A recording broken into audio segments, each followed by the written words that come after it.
This is the Red Line Network.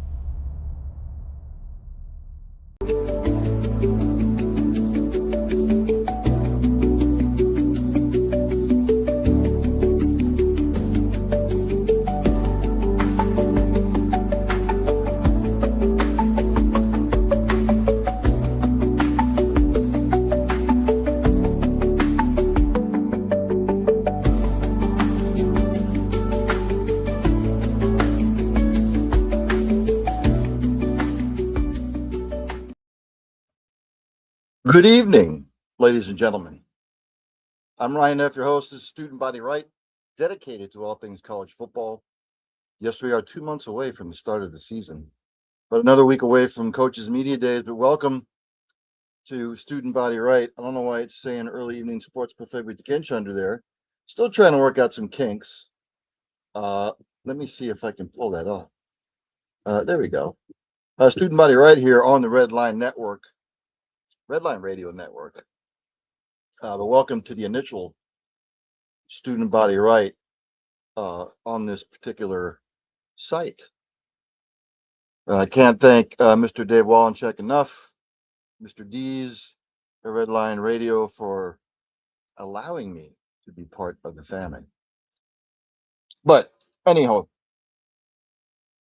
welcome. Hopefully Scott Rippee will be on here talking OleMiss football. But I have to get to this first. Let's see if I can pull it up. I'm still trying to figure out X, Y, and Z. This particular program, let me pull my eyeglass.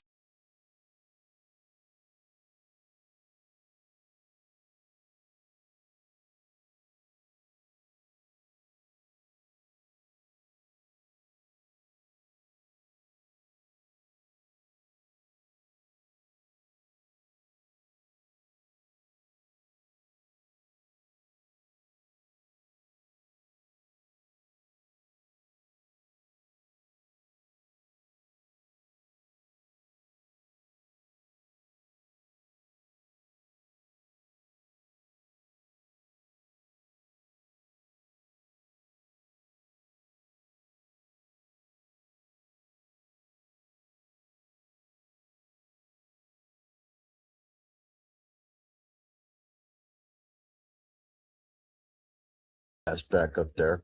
There you go. Again, Scott Rippee should be joining. I've got questions about OleMiss. Coming off that season they did last year, of course, Lane Kiffin bolted because that's what Lane Kiffin does. Because he's an egomaniac, he's self-centered, and he doesn't really give a shit, to be quite honest with you. He could care less about the guys on the team, just does what he wants to, goes where he wants to, and that's just who Lane Kiffin is. So I got some questions for OleMiss coming up. Look, they had a great year last year. They lost to Georgia in the regular season. Of course, they exacted that loss by beating Georgia in the playoffs, 39-34. It was a shootout. I remember it. And then, of course, a week later, they lost to Miami. It was nip and tuck, nip and tuck, nip and tuck. OleMiss made a game of it, but Miami won that one 31-27. Looking ahead to this year for OleMiss, I will go through the schedule with Scott Rippee as well. But they open the season with Louisville, September 6th. A week later, I believe that's on a Friday. I'm trying to decipher it. No, December. I've got my dates mixed up. Yes, September 6th, they host OleMiss. They host Louisville. Then the following week, they host Charlotte. It should be 2-0 after the first 2 weeks. Then the big one, but they get them down there in Mississippi. LSU comes to town. Guess who's the coach? Lane Kiffin. So OleMiss, you don't think that game is going to be jacked up in Oxford? You're damn right it's going to be. Lane Kiffin and LSU come to town. Then a week after that, they have to go to Florida, my Gators. I don't know what we're going to get with the Gators, but John Summerall's coach. If the Gators go 8-4 this year and they win a bowl game and go 9-4, I'll be pleasantly pleased. But that'll be a tough one, especially coming off the game against LSU. If they win that, let down, I don't know, but they have to go to the Swamp. Then after that, they have to go to Vanderbilt. Should be a W, because I don't think Vanderbilt's going to be fantastic this year. Then they host Missouri. Missouri always a tough out, but I think Ole Miss will win that one. Then they go to Texas. That's another big one. So 3 out of the 5 weeks they have big games. Then they host Auburn on Halloween. That'll probably definitely be a night game. Then they host Georgia. Then they got to go to Oklahoma. Then they host Wofford. So let's just pencil that in for a W. And of course, the Egg Bowl, Mississippi State. But they should win that one. Not an easy schedule at all. LSU, Florida, Missouri, Texas, Auburn, Georgia, Oklahoma. So 7 out of the 12 games. Very, very difficult. And hopefully when Scott Rippee comes on, we can get more into that.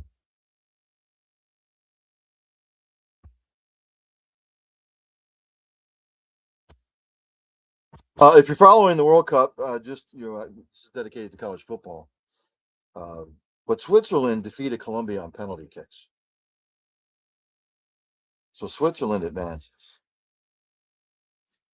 Again, I can't stand penalty kicks. But college football, ladies and gentlemen. Some news and notes. Deion Sanders says that he cannot wait until the opener this year. Reported by Pete Thamel, ESPN. He says that after last season, everything's already turned around. He said it's already turned. You just ain't seen the fruit. It's already there. He basically said that even though he was with the Buffaloes, he didn't have the quickness of being free of thought because of the sickness. Obviously, Deion dealing with some cancer issues.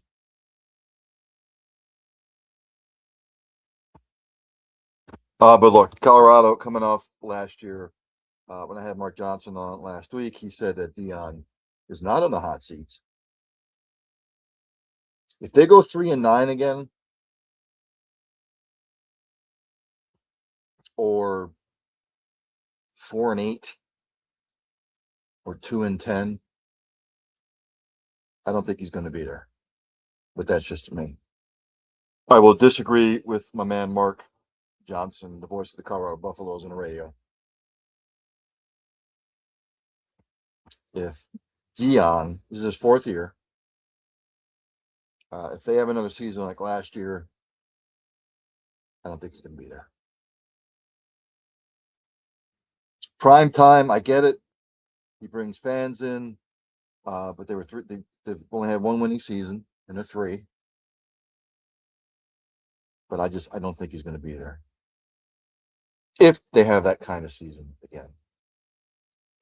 Unfortunately, in the world of semi-pro athletics, which I don't call it college anymore, reported by Tisha Thompson of ESPN,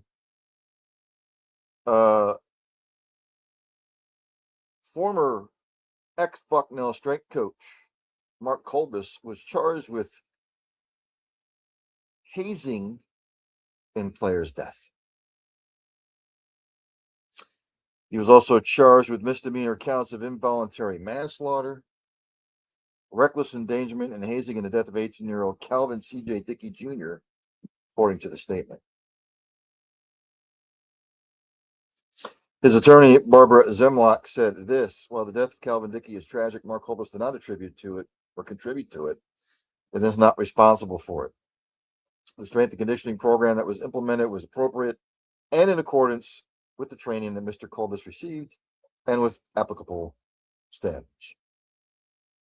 There are facts and other circumstances surrounding this matter that, once presented at the appropriate time, will demonstrate that Mr. Kolbis did not commit the crimes charged, Zemlak said, adding, "We intend to vigorously defend the charges."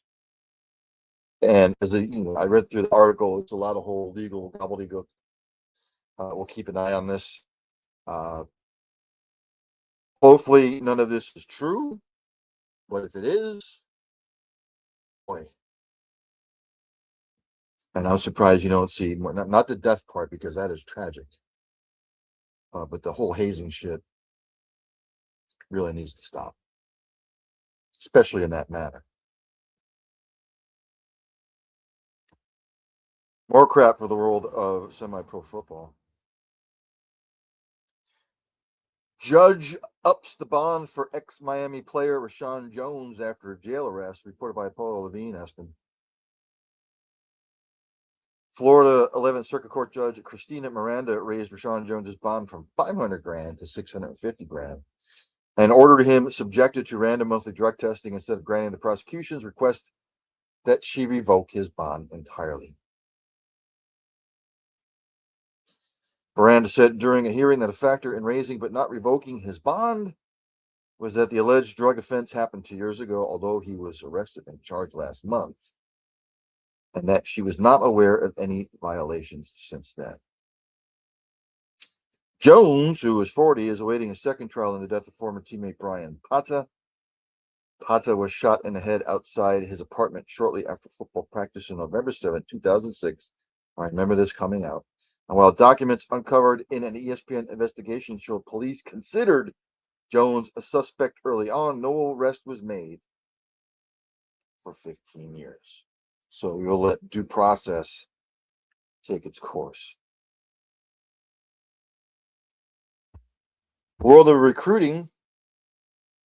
Penn State pledge, ex-Penn State pledge, Khalil Taylor, he has committed to Nebraska.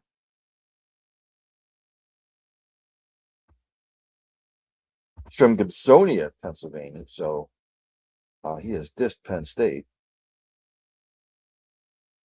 And he has gone to Nebraska. Wide receiver, by the way.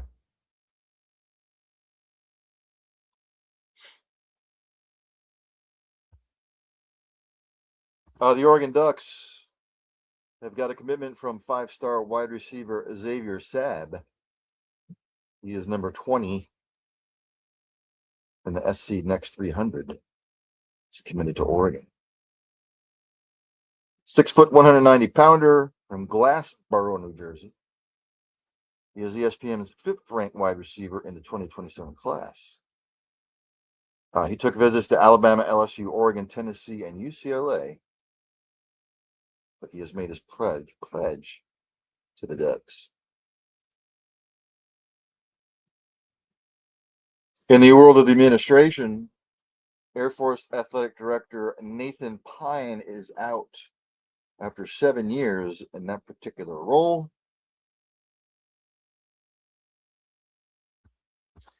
In a statement, the school said the Department of the Air Force had informed the Air Force Academy Athletic Corporation that Pine's service in that role was no longer accepted.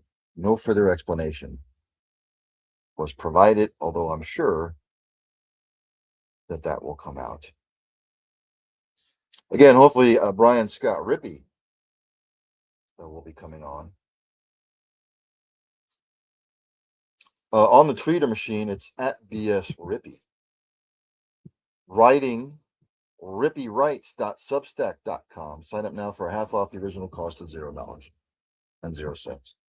Also at CBS 24/7 podcast, part of at NPW_digital, former MAIS athlete. So hopefully he will be joining soon.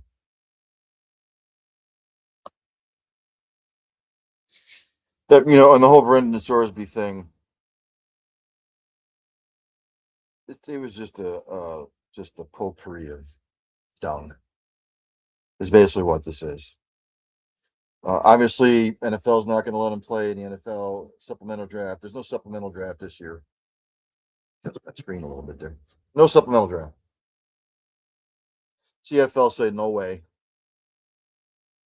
And of course, he can't come back to college football. So he said he's going to get ready for the 2027 NFL draft. This is not the end of any of this.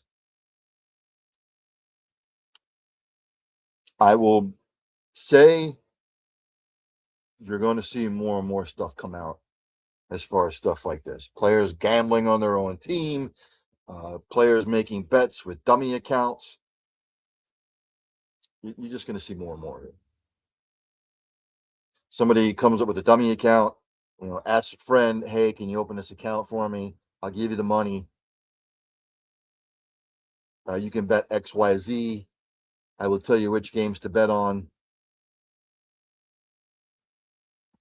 You're going to see more and more of it. So this is not the end of that.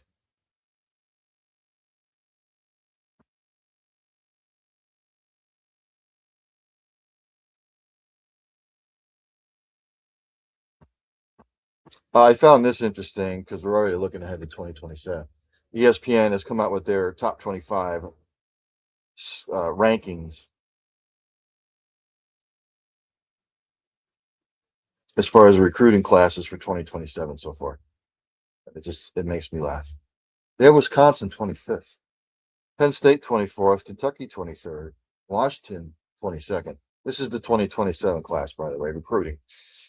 21st, they have the Cal Golden Bears, 20th, the Georgia Tech Yellow Jackets, 19th, Ole Miss, 18th, Georgia, 17th, LSU, Nebraska, 16th, USC, 15th, Virginia Tech, 14th, Clemson, 13th, UCLA, 12th, Michigan, 11th, Texas Tech, 10th, Auburn, 9th.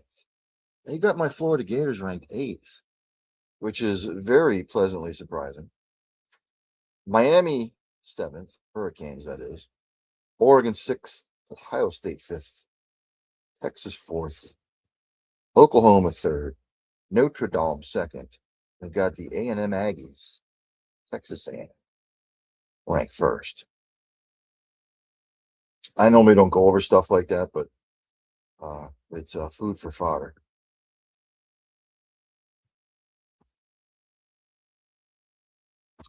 And again, we are about 2 months away from the start of the season. Actually, my birthday is August 29th. So it's that particular weekend they start. They still call it week 0, by the way, which is beyond asinine. So what are we talking? We're talking, what's today? The 7th, 8th, 9th, 10th. So we're 7 weeks away from the start of the season. And like I said, I believe the media days for the coaches start next week.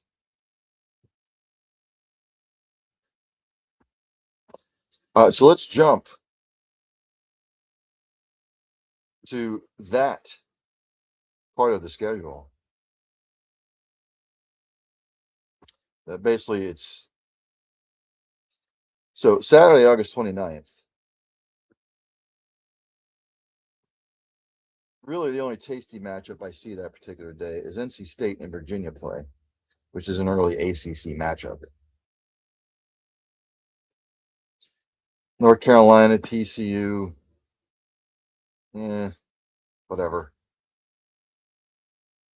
Then on Thursday, September 3rd, will be Labor Day weekend.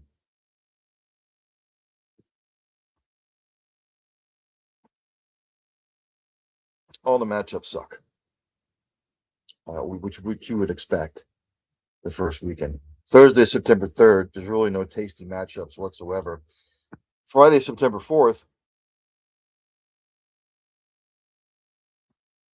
there's no tasty matchups at all.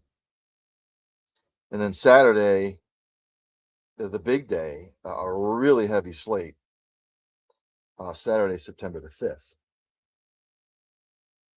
And as I go down the schedule for that particular day, it's a lot of the big boys playing a lot of the nobodies. Yeah, I'm still looking for a tasty matchup. Not seeing it. Oregon plays Boise State, as they do most years. Oregon will probably win that one. Still going down here. Just other than that one, so far, don't see anything that stands out. The Clemson LSU game, that's at 7:30 at night on the 5th. That should be a tasty matchup, although I think LSU will probably win that going away.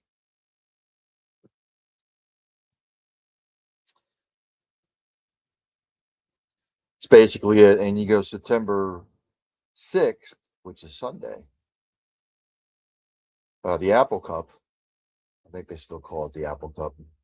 Washington State, Washington, obviously a rivalry game. Ole Miss, Louisville should be a nice one. And Wisconsin goes to Notre Dame. So that's Notre Dame should have won that quite handily.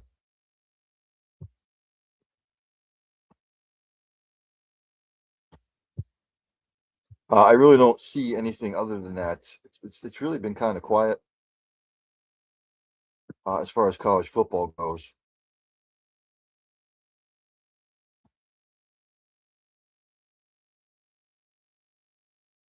I'm just scrolling through here, see if any of these come up on the ticker, and nothing really has. Oh, Northwestern plays in a new stadium this year, by the way.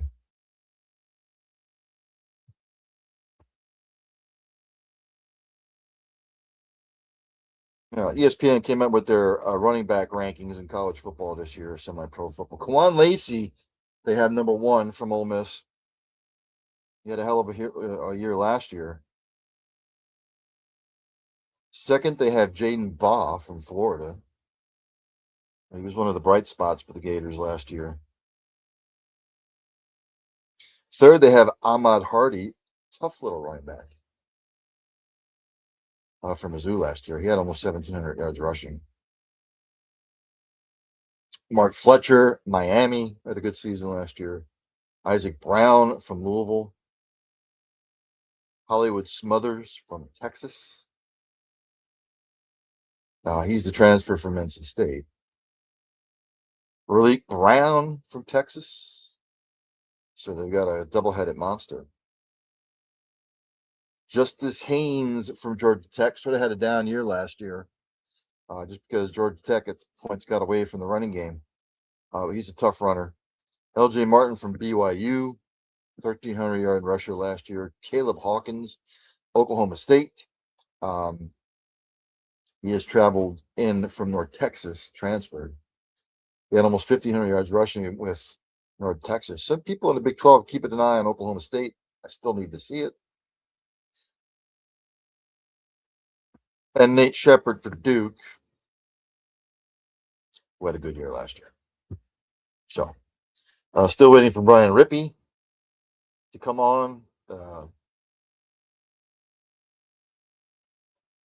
Just going to message him, see if he's still coming on. I'm sure things are starting to wrap up down there in Oxford.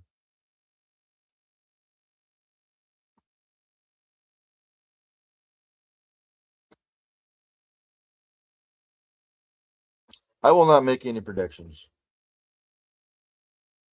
until the Thursday before the season starts. I will be having my special, probably about a 3-hour special.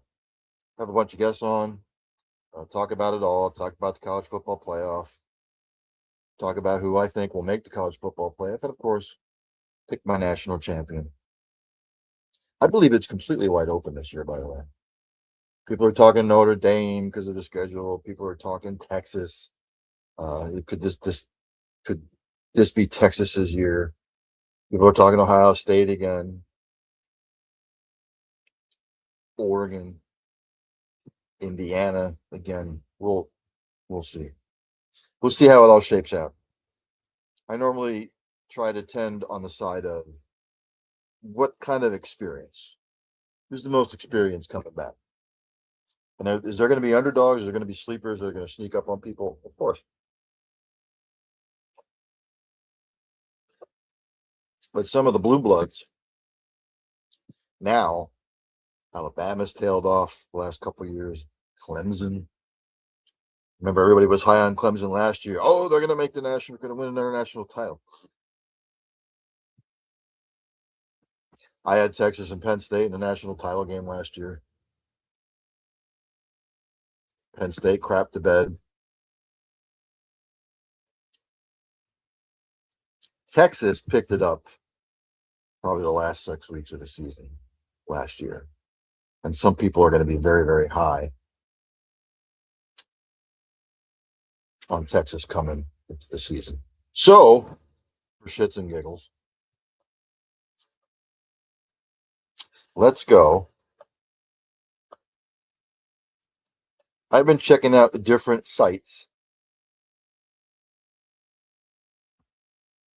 seeing what their preseason rankings are. I don't care. I don't put faith or stock in any rankings at all. Period. Because they're worthless. Here you go. Site called KSL Sports. These are their Big 12 rankings. Preseason up to date. They have Texas Tech ranked number 1. They have a few. They think Texas Tech is going to win the Big 12. 9 first place votes. BYU was second, 2 first place votes. Third was Arizona, surprising. Fourth was Utah, even though Whittingham's gone. Fifth, Houston. Sixth, Arizona State. TCU, they have 7. Kansas State, 8th. Oklahoma State in the middle at 9th. Baylor, 10th. Kansas, 11th. Cincinnati, 12th. West Virginia, 13th. UCF, 14th. Colorado, 15th. And Iowa State, they have last. Because everybody made the exodus over to Penn State, which is where Matt Campbell is now.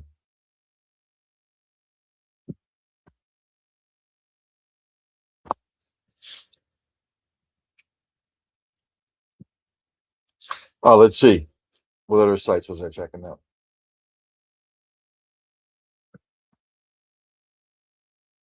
Give me just a second.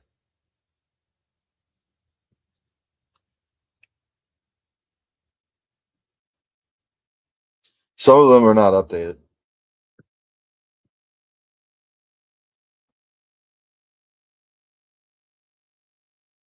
Let's see.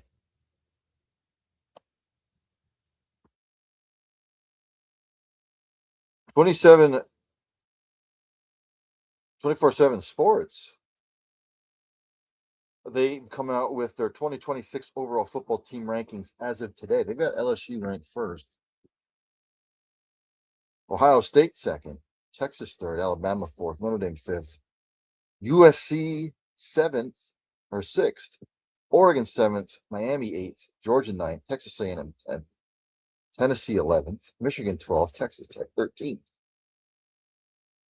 They have Ole Miss 14th, South Carolina 15th, Oklahoma 16th, Florida State 17th, Florida 18th, Washington 19th, Indiana all the way down to 20, Auburn 21st, North Carolina 22nd, Missouri 23rd, BYU 24th, Clemson 25th,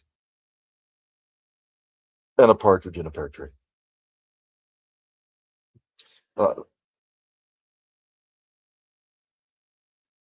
Those rankings.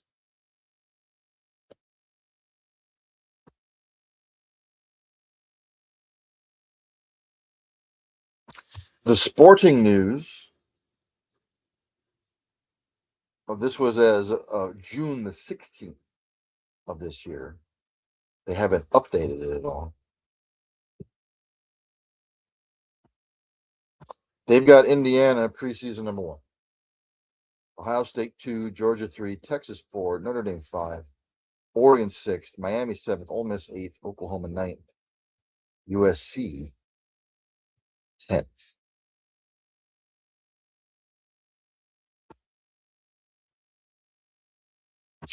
So they have that.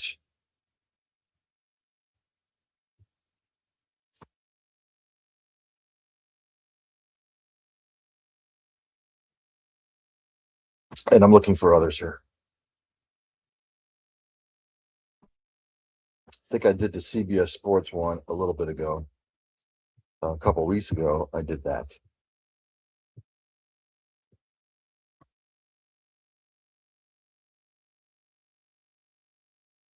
Here we go.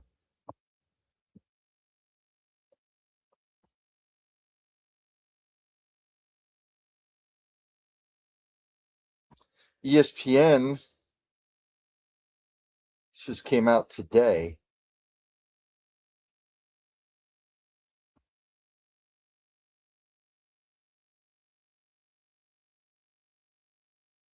Just looking at it here.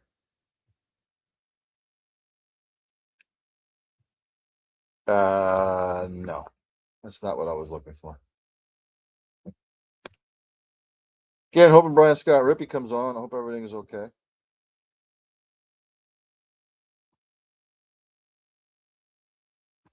Sports Illustrated.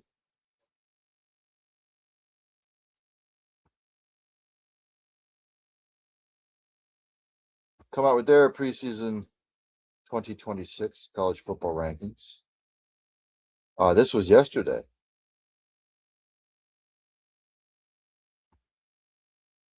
I'm trying to find it here. And of course, oh, here we go.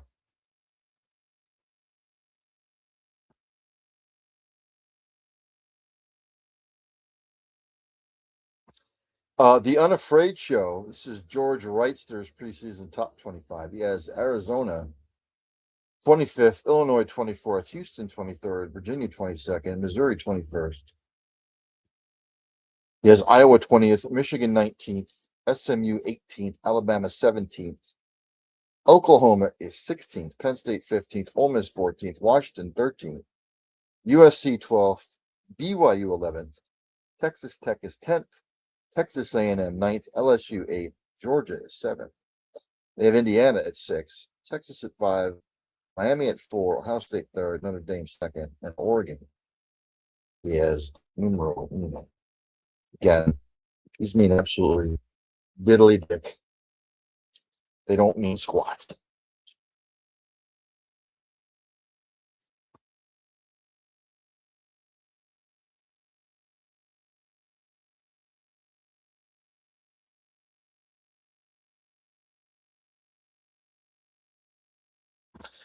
Let's see what else. So those are just some of the sites coming out with their top 25. I think I'm going to end it here. Again, it's kind of slow in college football right now.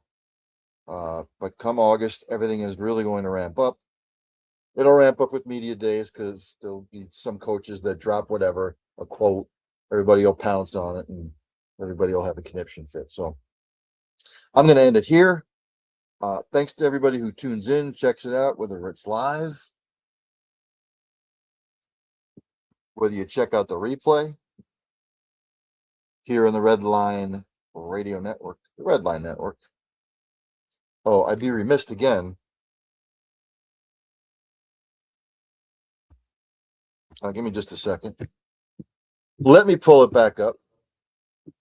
Take my ugly ass off here.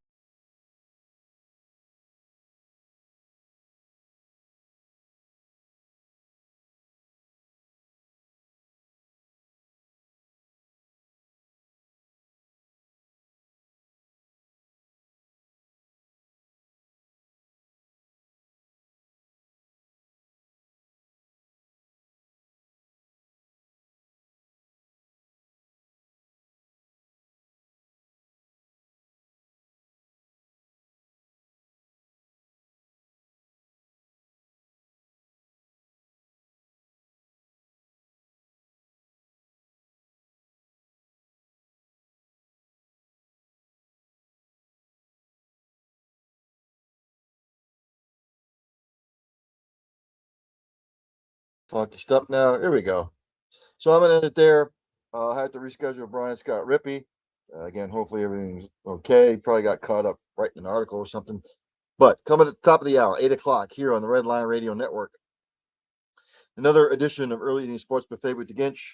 We have got the final 8 set in the World Cup. Some other news, some reactions to USA's loss yesterday. I'm just going to say this because I put it on X. President Heat Miser did not factor in to the USA getting their ass kicked yesterday. I've said this for years. The USA soccer program is just not on the level of the upper echelon teams. They had a good run. It ended the way they probably didn't want it to end. It would have been 3-2 or 2-1. Probably would have been a little bit harder to, or a little bit easier to swallow. When you get your ass kicked like that, sometimes it's tough to swallow. And now, some of the pundits who were on the USA are now jumping all over them. You're going to have games like that. It's just going to happen. It's inevitable. So, top of the hour, 8 o'clock, early evening sports buffet with the Ginch here on the Red Line Radio Network. I'll be your host, Ryan F. I'm the Ginch. Until then, at the top of the hour, grab a beverage, grab something to eat. Join me at 8 o'clock at the top of the hour.